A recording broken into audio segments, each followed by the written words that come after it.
Now, when it comes to voting on Thursday, many voters won't just have to pick from candidates of the mainstream parties, because there are a lot more people standing in the general election as independents. In the BBC Radio Sheffield area, for instance, there are 9 independents on the ballot papers. In the last election, there was just 1. So, why is this? Are we becoming disillusioned with the current political system and looking for something different to replace it? Well, shortly going to be hearing from a group which represents independent candidates.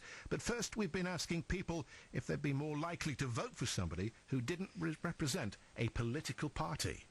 I can see the point of that, but I think I want to use my vote to try and put somebody into power if I can. I don't think that I would, to be honest. I don't know. Even though the political parties have screwed up, I guess I just trust them more than, like, someone who's not aligned to any political party. You sort of know what their values are from, like, their history, like what they've done in the past. So, and yeah, if it's just one person on their own, you don't know if you can trust them. They're doing it off their own backs. They're doing their own ideas. They've got no one on their back creating any schemes or scams or anything like that. And, you know, I welcome new ideas. If there were proportional representation, possibly I would. So I think there's more chance of them actually getting elected then. I think they need the power of a big party to get any policies implemented. I think they just get talked down in Parliament.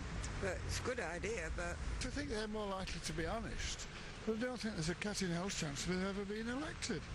Brian Ahern is from the Independent Network, a group of nearly 50 candidates, including 2 from South Yorkshire, who signed up to a code of conduct set up by former Independent MP Martin Bell. Good morning, Brian. Tell us about the Independent Network, then.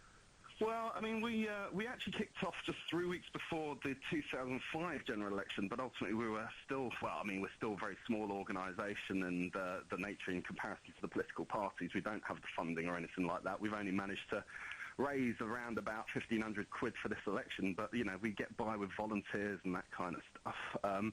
But we've got 47 candidates standing for this general election, whereas last time we only had 12. But they have all signed up to a code of conduct, which is called the Bell Principles, which is the first code of conduct any political organisation has created for its affiliated representatives.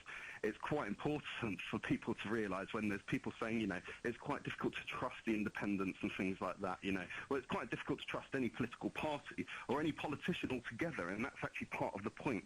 At least the people that have signed up to the Bell Principles have signed up to a code of conduct, which, you know, is a benefit for the electorate to know that some people have looked at them and judged them to be of good character, but also it gives a certain amount of power, because ultimately should any politician related to the Independent Network obviously misbehave, that endorsement can be received, and that sends a clear public message. None of the political parties have a similar situation. Now, a bit confused here. Isn't a group of independents a bit of a contradiction in terms if they're all supposed to be standing on their own?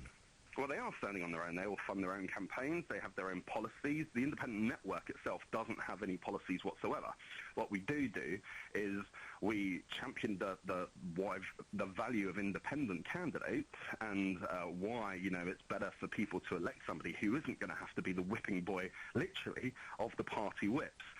But we don't have any control over their policies, and we don't have the money to help them campaign at a local level. All we can do is run a national campaign to promote the value of independent candidates. So why are there so many more independents standing this time? I mean, as I was saying, last election 1, and now in South Yorkshire we've got 9 independents. Is it down to the MP's expense scandal? Well, that's one thing which may have actually just given people confidence to stand, but actually we wouldn't say that's the situation at all. I mean, as I said, you know, we actually kicked off 3 weeks before the 2005 general election, and, you know, there are people who just believe that they cannot trust political parties. If people make a vote on May 6th, it's very important for them to remember they're actually voting for a constituency MP.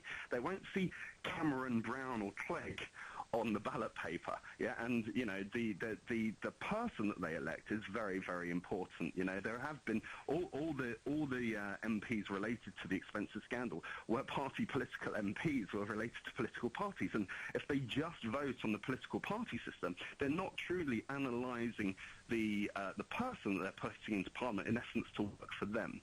But there's been ongoing surge for independent candidates. There's 2,000 independent councillors in the UK right now. We've obviously got 2 elected MPs in Parliament, Di Davis and Dr. Richard Taylor at Wyre Forest. No, which is important to point out that there's no MPs for the BNP or the Greens or UKIP. So, there's been a growing support for independent politics for quite some time. Now, without the backing of a political party, how do you fight an effective campaign if you're an independent candidate? No, it's very, very hard. And, I mean, it's, the finances, obviously, alone, we're just not able to match it. And, I mean, we can only do things from, using what is the most cost-effective methods possible. So people are using the internet, they are using Facebook, they are using Twitter, they're trying to talk to the media, but obviously, it's easier for the media in some ways to cover the political parties, even though there's such a massive independence this time round. But, this is really going to be won on the ground. This is going to be won at a local constituency level, and it's why local media is so important for candidates to communicate with. And it's just trying to get that trust. But at least they're talking to a single person who has to be answerable only to their constituency and their conscience if they are elected to power, not a political party, which in essence gets in the way of democracy. Ryan Ahern from the Independent Network, thank you.